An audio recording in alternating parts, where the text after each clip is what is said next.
大家好，我是秋哥。我们今天来到芝加哥的河旁边。那我们这个可以看到，哇，这个河水非常的宝蓝色的绿色，对，有点宝蓝色、宝绿色、祖母绿这种感觉。那我们我不知道有没有跟大家说过，这个密西根湖是非常的非常的这个宝蓝色的，非常的漂亮。如果我们有拍到这个湖边，再给各位看一下。可是光是在这个河就非常的漂亮了。那我所在的位置就是这个 Riverwalk， 也是一个非常有名的观光景点。然后在这边最有名的活动就是这个我们要等一下要搭这个芝加哥的 Little Lady， 就是小女士号。然后呢，我们就是它这个就会整个介绍芝加哥的一些建筑物，然后会开到湖上面。然后再从湖上面看，这个芝加哥整体的这个市景长什么样子？那应该是一个非常有趣的一趟旅行。那如果你是礼拜天到礼拜四之间来旅游的话呢，你可以记得去找一些折扣码，反正它就是会让你折10块而已，不是而已，很多10块啊。然后我们这个票价，讲到票价的部分，它成人的话是42块。所以如果你折了10块，就是32块，那差蛮多的。只是我们今天是礼拜五，所以没有折到。不过没关系，我们还是一样走我们的这个看建筑物的这个行程。然后它也有很多不一样的套装行程，就是它也有晚上的然后也可以看烟火的。那你就是去注意它的时程，还有它每一个票价也不一样。有一个行程甚至是可以带狗的，狗要8块钱。然后那就是这样。那我们等一下看一看。这整个市景是怎么样子？那大家可以看一下，我们这边就看得到那个啦，川普大楼，大家有没有看到 ？Trump 很大，被树挡住了。等一下会看对，等一下也会看这个川普大楼，因为它就在河旁边。好，各位，那其实这边的它的商家业者有很多间嘛。那就我知道的，我们搭的是叫 Mercury， 可能叫水银或水星。然后另外一个比较有名的就是 Architecture， 那它就是专门看这些建筑物的。那它没有到湖上，所以你就是要去查一下它的行程，还有路线到底是怎么样子，然后再自己做决定要搭哪一个。我不知道对面大家看不看得到，那边有可以在船上吃东西的那个船会开吗？看起来是不会开，对不对？感觉有可能会开耶，好像是会开的感觉。有会开的，我不知道那一艘会不会。我觉得那一艘会，感觉啦。然后，反正芝加哥都是蛮发达的真的是大城市啊。它的 skyscraper 比较有气势 ，Pittsburgh 比较没什么有气势，虽然 Pittsburgh 的密度很高。有一艘船满载别人出发了，然后我们没有人，我们都没有人，好爽，我躺着看。但是我们票价比较贵嘛，然后又没有饮料。这没有免费饮料。对啊，我们这边也有饮料，可是你就要去底下的 bar 点。它船上有一个 bar， 所以你可以点个鸡尾酒，对不对？在这边。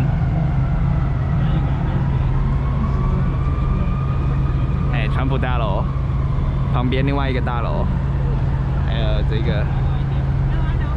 我已经头晕了。你这样就头晕了？它往前开了一点吗？没有。好了，我们在10分钟左右就要开始了。We are starting to move down the river right now. A few quick notes.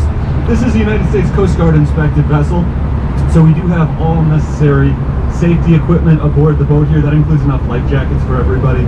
In the very unlikely case of emergency, a crew member will hand out those life jackets and instruct you on how to use them. They're located right here in this black smokestack at the top deck, which is not a real smokestack, it's full of life jackets. So are the white bins at the top deck here, and then downstairs on either side of the bar there's a closet with some life jackets in it as well. The bar is downstairs. You're welcome to visit the bar at any time. If you're up top here listening to me, you leave in the middle of my speech to go down to the bar, I'll be a little bit insulted, but only a little bit, so don't worry about it, my feelings. The restrooms are downstairs as well. There's one at the bottom of each staircase. So we are moving down the river right now. Does anybody know what this river is called? The Chicago River. Brilliant. Yes. If I ever ask a question, just feel free to yell out Chicago. I promise you'll get at least partial credit. So as we move down the Chicago River here, we're going to take a look at some of the beautiful architecture that Chicago has to offer. I'll tell you a little bit more about the history of the city as we go, but I will get started just by talking about some of the excellent buildings that we see along the river. This river is the lifeblood of the city, and I'll talk more about that later as well, but this city does not exist without this Chicago River, so it's very important to note how much of the city is based around the river. A lot of our major commerce is based around the river as well. Chicago has been known for many years for its famous architecture, and one of the architectural styles that really was birthed, or maybe not birthed here, but really came to prominence in Chicago, was the mid-century modernist movement. That was the mid-20th century, and the pioneer of that was a man named Ludwig Mies van der Rohe. Mies van der Rohe came to Chicago from Nazi Germany, and he looked for a place to settle in the United States of America. Chicago courted him by promising the opportunity to build a university, which he did. It's called the Illinois Institute of Technology. It's on the south side of the city. He also designed that building immediately to our right, that big black tower, which is today known as the American Medical Association building. It was the IBM building when it first opened in 1971. Mies van der Rohe's ideas of architecture were to not be very ornamentational, make everything kind of boring, make it fit in absolutely anywhere in the world. No decoration, strict right angles, dark aluminum siding with tinted glass windows. All of his buildings pretty much look like that. These two buildings that we can see on our right now, these round corn-cob looking buildings, maybe don't quite fit that description, but technically that's the same architectural style. Those are modernist buildings as well. Those were designed by Mies van der Rohe's student, whose name was Bertrand Goldberg. Bertrand Goldberg, after designing those round buildings, injured Mies van der Rohe to the point that Mies van der Rohe never talked to him again the rest of his life. He was so disgusted by these round buildings here. So if you have ever gotten into a really petty argument with a friend or family member, you can at least take heart in the fact that you have never had a relationship destroyed by the roundness of the walls of the building. I hope that's the case for all of you today. Those buildings, those Bertrand Goldberg buildings at Marina City, were notable for a social reason as well. He was trying to draw people into the city. Those were built in the 1960s during a time where people weren't really living in the downtown area. And he tried to draw people in by putting a grocery store and a pharmacy and a bank and all of these different things inside the buildings themselves so that people would theoretically be able to move there and never have to leave. They could just stay in the city. It worked at the time, but it really didn't catch on as a movement for about 40 years. It really has been in this century that people have started to move back to downtown Chicago. In fact, the population of the city, the downtown area, has more than tripled just in the last 20 years. Take a look to the right, you see that brick building. That's the Reed Murdoch building. That's the oldest building we're going to see along the main branch of the Chicago River here. The Reed Murdoch building was originally a warehouse. Today it's the home of Whirlpool and Encyclopedia Britannica. It was constructed in 1914. Almost everything else we'll see on the north side of the river, which is the side to our right now, will have been built in the last 100 years. I'll explain why in just a little bit, but that's one exception. This building is much newer than that, just about 15 years old. This glass building to our right, the one with the Chicago Steakhouse in it, is notable because it really captures the modern essence of architecture, which is make buildings more friendly to the environment. This is one of the most environmentally friendly buildings we have in the city. It's actually cleaning the river water right now. It sucks the river water up, it uses it in the cooling system in the building. So it's using this recycled river water in its air conditioning, and then it pushes it back into the river, cleaner than it was before. It's LEED certified platinum, which is the highest certification you can get. LEED is Leadership in Energy and Environmental Design. Chicago has more LEED certified buildings than any other city in the country. And that includes the building to our right, this giant behemoth of a building right here, which is the Merchandise Mart, or known today just as the Mart. That building was made in 1930, and yet today it's still a LEED certified gold building, so it's got the second highest rating, even though it was built far before anybody really cared about that sort of thing in our architecture.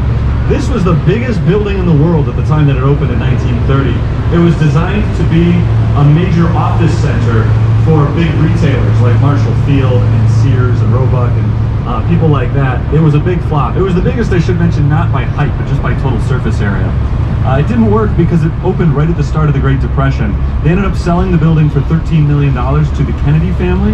The Kennedy family held on to it for a while. They eventually sold it for over $600 million. It's a pretty good investment for them. Right now we're at the confluence of the Chicago River where the main branch meets the north and south branch. We call this area Wolf Point. Nobody knows exactly why. We'll just assume there were wolves here at some point. I don't know if it's true or not. We do call this area Wolf Point. That building to our right, that green building, you might notice looks a little bit different than some of those Mies van der Rohe buildings we were talking about before. And that was very intentional. This building came up in the 1980s, and it was a direct response to that boring modernist style of architecture. The idea behind this building is to be contextual. Make it fit into the exact location. So the green glass is meant to reflect the green color of the Chicago River. And the curve in that building echoes the curve of where we are on the river right now. That building was opened in the 1980s, immediately became very popular in Chicago and actually famous around the country right away because if you've ever seen the movie Ferris Bueller's Day Off, that's where Ferris Bueller's dad worked. So they put that building in the movie right away to try to capture people's attention, and it worked. It's still considered one of the most beautiful buildings in Chicago. And it is contextual, just like this building to its left. To our right now, at 225 West Wacker Drive, if you look all the way to the top of that building, you'll notice that there's a bridge spanning either side of it. Another contextual building was actually designed by the same architecture firm that built that green building that we just saw. That bridge is there simply because we're on the river. There are bridges all over this river, right? So why not make it fit in, make it look like the other things that we can see here along the river. So just by putting something simple in like that, it's a departure from that modernist style, which was founded on the idea that if you have a building, you could put that building anywhere in the world and it'll look exactly the same. Not with some of these contextual buildings that we see along the Chicago River. If you look immediately to our right and down a little bit, you can notice the Riverwalk there. Show of hands up top here, how many people have been along the Riverwalk at any point?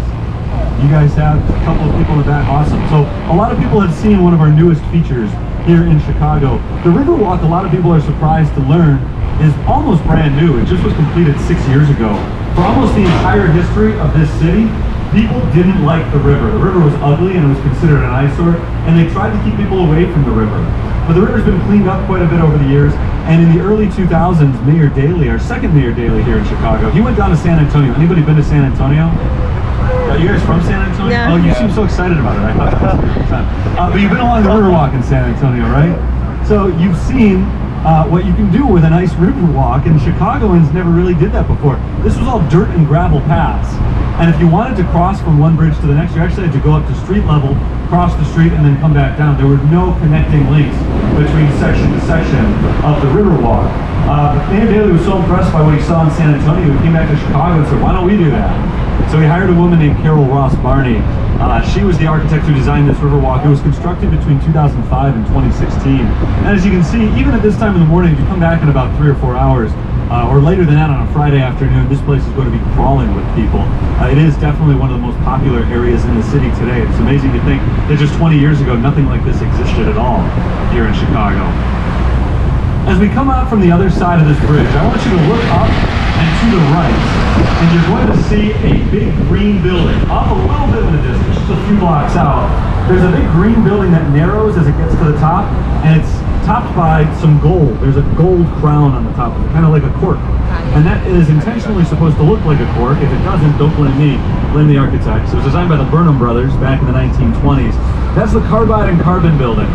The Carbide and Carbon Battery Company went to these architects and they said, we want a building that looks as successful as we feel as a company. And so they designed it to look like a bottle of champagne.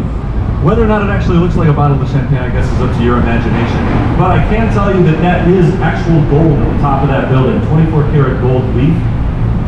They did things like that back in the roaring 20s. They made buildings out of gold. They don't do stuff like that anymore.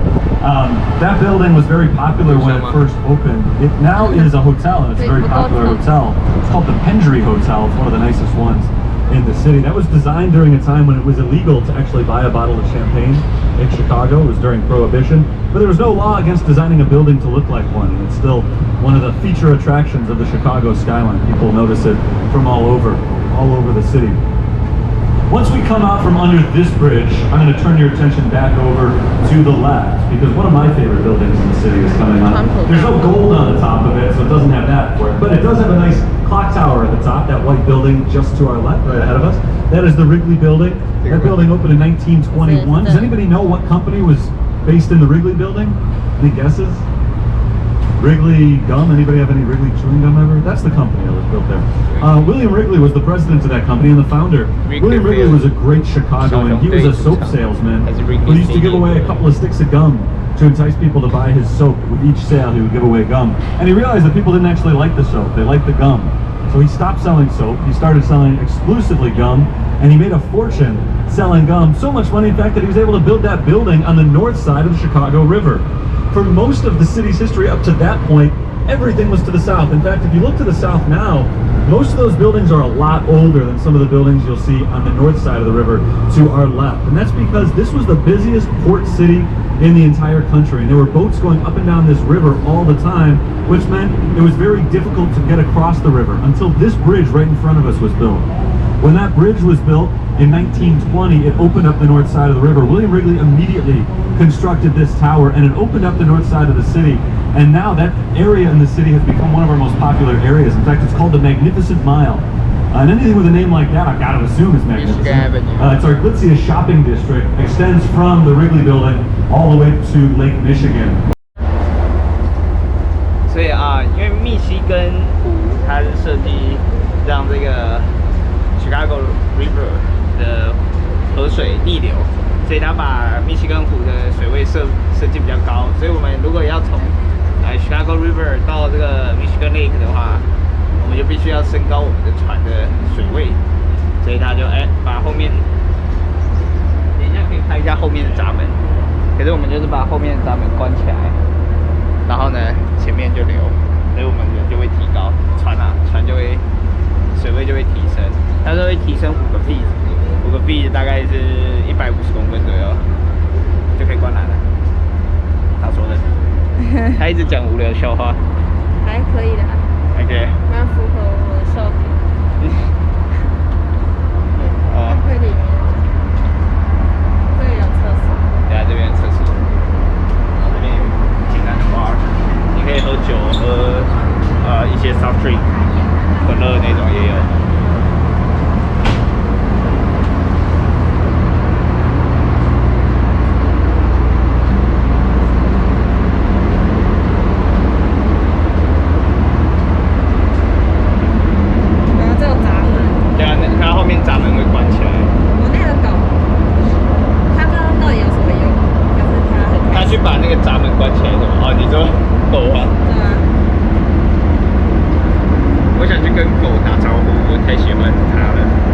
Remember, the city grew up around the river because of the river. The lake over the years has been used in many ways to beautify the city of Chicago. And going back to 1909, the city has been trying to find ways to use this lake to help make the city a little bit more beautiful. In 1909, a man by the name of Daniel Burnham was hired to design a plan for the city of Chicago. It's very creatively known as the Burnham Plan for Chicago, or sometimes just the 1909 City Plan for Chicago. And one of Burnham's big ideas was what was called the City Beautiful movement. He wanted to make the downtown area not just a place that people came to work and then went home. He wanted the downtown area of Chicago to be a real destination for people. And so in his plan, he had big parks and wide boulevards and places that people could go and see. And part of his plan was to put in these municipal piers. Remember, we were the busiest boating city in the country. So he wanted to put in these docks where people could dock their boats, where people could spend their time. And here's one of them to our left right now. That is Municipal Pier number 2, immediately to our left. Chicago trivia question. This is Municipal Pier number 2 to our left. Does anybody know what Municipal Pier number 1 is used for? That's correct, nothing. Yeah, it was never built. Only number 2 was ever built. They were built out of order, and none of the others ever found their way to Chicago. In fact, Daniel Burnham's plan for the city of Chicago never really was realized at all, because it turned out the city didn't have that much money to do all the things that he wanted to do. But bit by bit, over the last 113 years, little pieces of that plan have started to come to fruition. And this is one of them. We call it Navy Pier today. It was built in 1916 as Municipal Pier number 2. It was renamed Navy Pier in the 1920s in honor of everybody who had served in the Navy during World War I. And then during World War II, it was actually used by the U.S. Navy. This was a spot for training of naval pilots. So Navy pilots got their work in here at Navy Pier, and they did it in Chicago because the U.S. government thought that a training base was much less likely to be attacked this far inland than if they had done it on either of the coasts. So a lot of notable Navy pilots trained here, including George H.W. Bush, who eventually became the President of the United States. And a lot of trainees crashed their planes into the lake here. So in fact, even to this day, there are still some World War II airplanes at the bottom of this lake. I think a lot of people would think that Chicago is not the area you go to see World War II wreckage. But sure enough, here in Lake Michigan. It's still there. If you grab your scuba gear and dove in, which I don't recommend doing right now because we don't want to lose any passengers at the moment, you would find some World War II era airplanes right there. After World War II, nobody really knew what to do with Navy Pier for a while. It was used as a college campus for a little bit. It was kind of an albatross for a long time. It wasn't until 1995 that it finally became what it is today, which is a major recreational area. There are bars and restaurants there. There's a brand new 4-star hotel, the Sable Hotel, just opened up on Navy Pier. There's a children's museum, the Shakespeare Theater is there, the IMAX Theater, and probably the thing that people most notice about Navy Pier is that big Ferris wheel we've got at the end of the pier there. That Ferris wheel was built in 2016. It's just a shade under 200 feet tall. It is not the tallest Ferris wheel we've ever had in Chicago, but Ferris wheels have an important place in our city's history. And to explain why, I'm going to go all the way back to 1833. Because 1833 is when the town of Chicago was first incorporated, with a permanent population of 300 people. There were 300 residents of Chicago in 1833. By 1900, there were 1.7 million residents of Chicago. The population grew from 300 to almost 1.7 million in 67 years. It was not only the fastest growing city in the world at that time, it was the fastest growing city in the history of the world. And Chicago grew at such a rapid rate that they wanted to show themselves off to the rest of the world. So, in the late 1880s, it was announced that a World's Fair was coming to the United States. Chicago wanted it. New York wanted it too. And New York said, don't send it to Chicago. Chicago is a third-rate city. They're going to make an embarrassment of our entire country if we hold that World's Fair there. They wanted it. Chicago said, no, New York's way off the mark. We're a great city. We're growing at this incredible rate. We have great architecture here. We're a home of great innovation, of great people here in Chicago. We want to show that off to the world. New York said, no, those guys are just a bunch of windbags. They're blowing around hot air. They started calling Chicago the Windy City. It's a nickname that still stands here in Chicago. It actually predates the 1890s. It goes back to the 1870s, but that's when it really gained steam. People realized, yeah, Chicago politicians are kind of windbags. But it worked. Chicago did get the fair. They held it here in 1893. It was called the World's Columbian Exposition. Our old friend Daniel Burnham, the guy who was the city planner, he was the chief architect of this fair, and he brought in architects from all over the country who designed these beautiful Greek-style neoclassical buildings. He gave them as the White City. They introduced electricity to a good portion of the world at this fair, and the whole city lit up at night. They put lighting on all of these buildings. It was a marvel. People loved it, but they needed some big architectural centerpiece to really show off the city, because all of the world's fairs had some big centerpiece to them. The most recent fair had been in Paris in 1889. Paris' big centerpiece was called the Eiffel Tower. I don't think anybody remembers the Eiffel Tower, but back then I guess it was a big deal. Chicagoans wanted to outdo this Eiffel Tower, so they had a design competition, and one of the entrants to this competition was Gustave Eiffel himself. The man who designed the Eiffel Tower wanted to design the same tower in Chicago. He said it'll be just like the one in Paris, except it'll be bigger. And bigger is better. And the fair committee said, yeah, that's what we want. We want better than the Eiffel Tower. But a lot of Americans were unhappy with that idea. They thought, this is supposed to be an American fair. We're trying to show off American innovation. We can't hire this European architect to do it. So they told Eiffel no, and instead they found a man in Pennsylvania whose name was George Washington Ferris.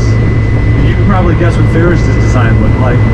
It was a giant wheel bigger than the one we've got here now. It was 264 feet tall. It had giant cars that people could sit in the size of train cars. You could fit dozens of people in each car. It cost 50 cents to ride that first Ferris wheel, which was a pretty penny at the time, 20-minute ride. People were willing to pay it though because it was a marvel. People loved the Ferris wheel. In fact, they loved the fair. It was a huge smash success. It was so successful it did exactly what Chicago wanted it to do. It put the city on the map on a worldwide stage. It got people talking about Chicago all over the globe. Now remember I told you the Ferris wheel was 264 feet tall. The tallest building in Chicago at that time was only 300 feet tall. So the Ferris wheel towered over most of the city and gave people a gorgeous view of the city of Chicago. Nowadays, if you look around, you'll notice the tallest building is no longer only 300 feet. That Ferris wheel that's off to our right now, that's 200 feet tall. It's just about the smallest thing we can see on the Chicago skyline right now. The city has grown up pretty impressively, but some of the small things in the city are still some of the most important. If you look out to the left on the lake, there's one building out there. I don't think I have to describe it too much. It is the only one there. That's a water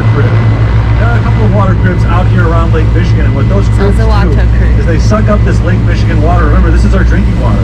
We're floating in our drinking water right now. If you wanted to, you could grab a cup, scoop up some water underneath us and drink it. It probably wouldn't be the healthiest water you ever had, but it wouldn't be the unhealthiest water either. It wouldn't kill you. It does get cleaned up because that water curve gathers the water, it runs it through the underground pipe all the way out to that building to our right, that little black and white building that's kind of hiding behind those trees a little bit right next to Navy Pier. That is the James Jardine water filtration plant. That's where all of our water gets cleaned up and distributed around the city. So all of you, whether you realize it or not, have been the beneficiaries today of that water filtration plant, assuming you have turned on a faucet or taken a shower or even flushed the toilet today. All of that water came from that water filtration plant. That cleans up and distributes water to over 5 million people in the Chicagoland area. It is the biggest water filtration plant in the entire world. And it is probably the least interesting building you'll see on the entire cruise ship, but maybe the most important. There are more impressive buildings, though, that you'll see if you look up to the right, because we are passing by the world's most beautiful skyline.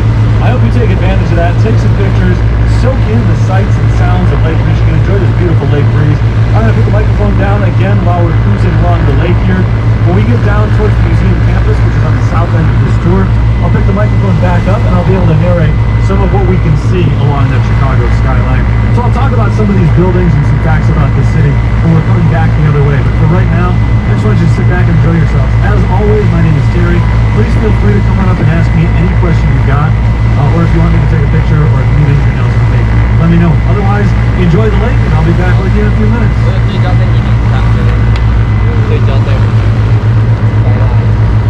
Like there's a line around the block just to get in.